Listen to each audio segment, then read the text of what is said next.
हाय मित्रांनो, सर्वांना जय भीम, जय शिवराय, नमो बुद्धाय. कसे आहेत सगळे? बरे आहेत ना? काय चाललंय तुमचं? रसिक बांधवांनो, सगळे सगळे तुम्ही कसे आहेत? मी तर असे आहे. सध्या मी एका आजाराशी झुंजत आहे आणि मी माझं खरोखरच तरीही त्यातूनही मला स्वतःला सगळं काही विसरून कसं जगता येईल याकडे माझं सध्या जास्तीत जास्त माझं मी लक्ष केंद्रित करते. मित्र हो, या जगामध्ये दोन प्रकारचे लोक आहेत आणि ते म्हणजे काही लोक असे असतात की उघडपणे विरोध दाखवत नाहीत, तर काही लोक असे असतात की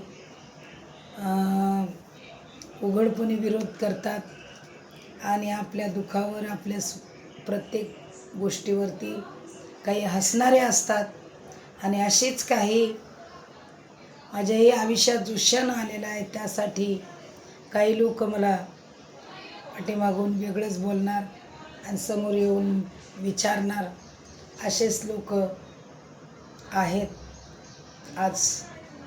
आणि ह्या सगळ्या गोष्टी पण मला काही फरक पडत नाही. लोक मला विचारतात, सगळ्यांना सगळं माहिती असतं तरी काय झालं ग बाई तुला? आणि मग मी लोकांना सांगते, स्पष्ट सांगते, बाबा मला असा असा आजार झाला आहे आणि सध्या ट्रीटमेंट सुरू आहे.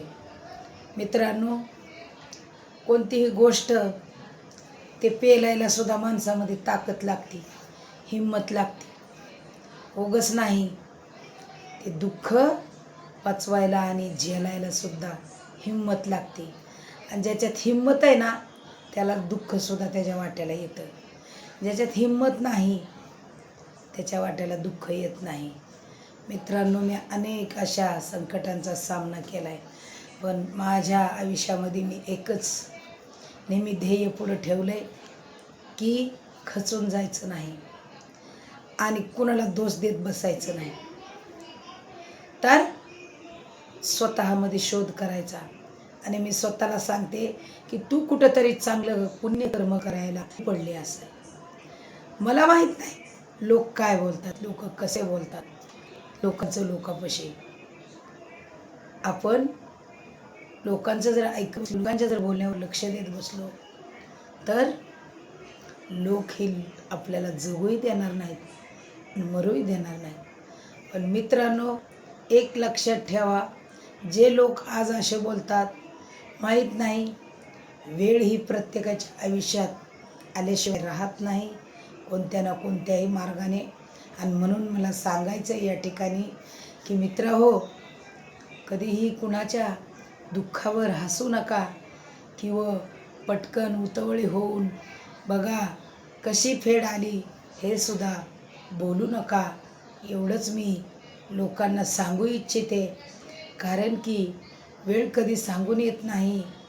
आणि माझ्या आयुष्यात मी एवढं माझं जीवन सतत दुसऱ्याचा विचार करून जगत आलेले.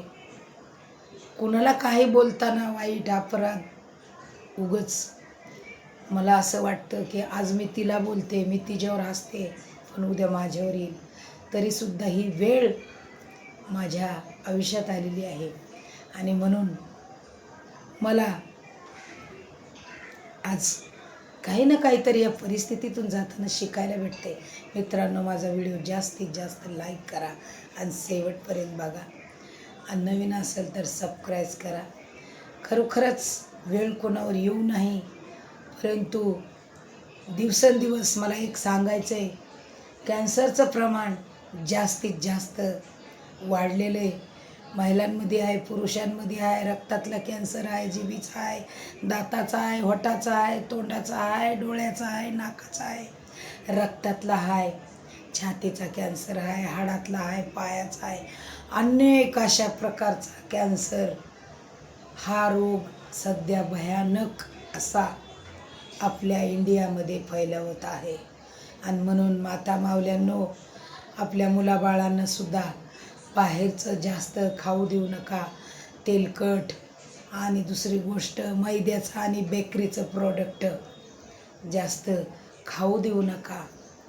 कारण की मला असं वाटतं, मला माहीत नाही मला कशाने झाले, परंतु जे मला झालंय ते कोणाला होऊ नाही ही माझी खरोखरच मंगल कामना भगवंताच्या चरणी मी व्यक्त करते. माझा सात दुश्मन असेल तरी त्याला होऊ नये मित्रांनो. आणि मी कोणत्याही प्रकारे खचून न जाता ह्याच्यावरती मी मात करते. सध्या ट्रीटमेंट सुरू आहे आणि काळजी घ्या तुम्ही पण. सगळं अन्न पाणी प्रत्येक गोष्ट पालेभाज्या जास्त खा, कडधान्य जास्त खा आणि जे जे हानिकारक आहे ते आपल्या शरीराला ते जास्तीत जास्त खाण्यापासून स्वतःला वाचवा मित्रांनो.